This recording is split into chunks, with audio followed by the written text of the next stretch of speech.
Eh bien, bonjour à tous. Donc aujourd'hui, on se retrouve pour une toute nouvelle critique. Et donc, dans cette critique, nous allons aborder le film Jojo Rabbit. Donc, on va commencer directement avec un petit résumé du film. En Allemagne, durant la Seconde Guerre mondiale, Johannes, ou encore Jojo, Betzler, âgé de 10 ans, est maltraité par ses camarades. Il se console avec son ami imaginaire Adolf Hitler, amoureux de la nation et grand partisan du Führer. Il voit sa vie remise en cause lorsqu'il découvre que sa mère Rosie cache une jeune fille juive. Donc voilà, donc finalement on a affaire à un synopsis assez simple, mais peu ordinaire. Voilà, enfin c'est vraiment pas quelque chose de banal, vu que là on va se retrouver avec notre ami Jojo, qui a comme meilleur ami Adolf Hitler.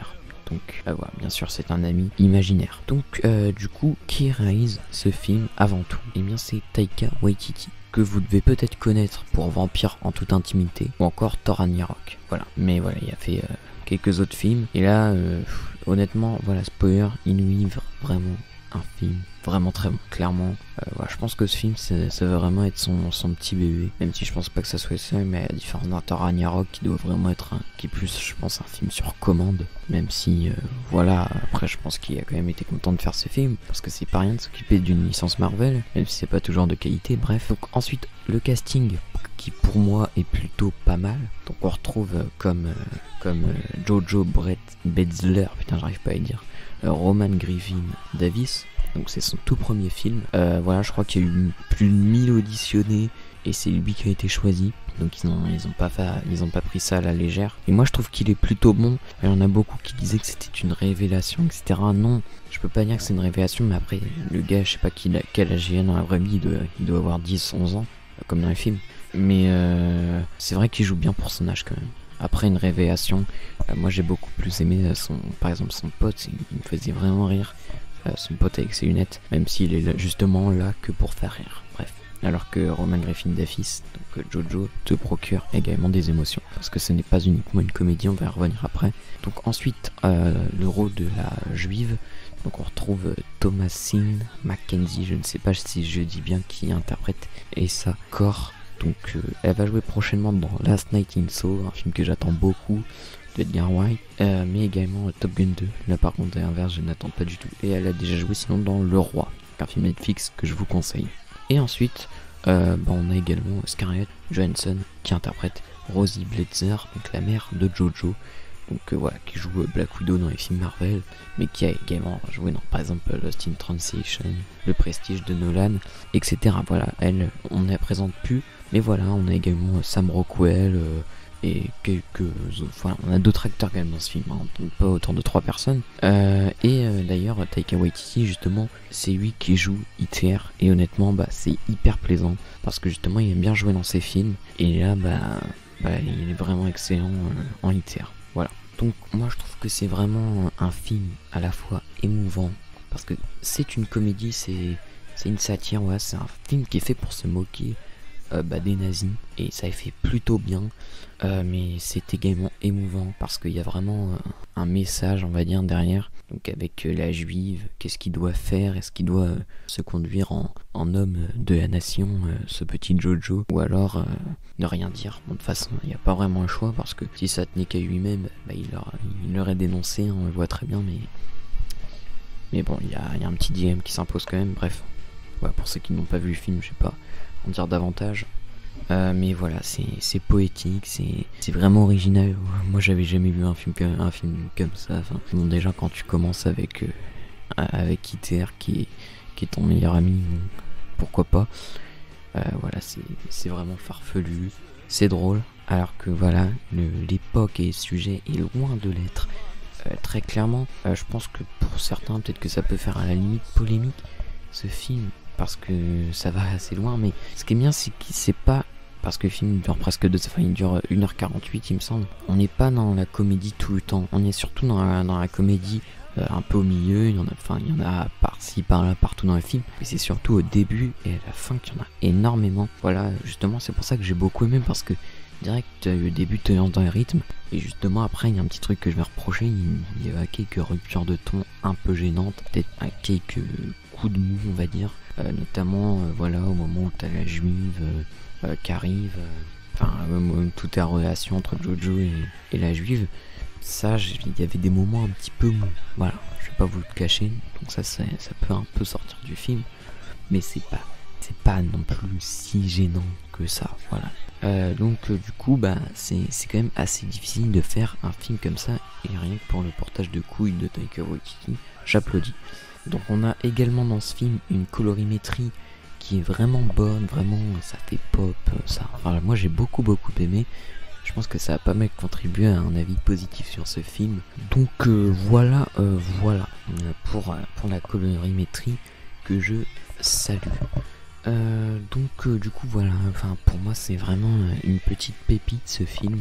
C'est vrai que sinon finalement je pense que c'est pas non plus un film où tu vas faire vraiment de grosses analyses au niveau des mises en scène par exemple, il y a rien de fou, même si j'ai beaucoup aimé voilà le côté voilà comment est représenté la juive dans le film, enfin sa première apparition.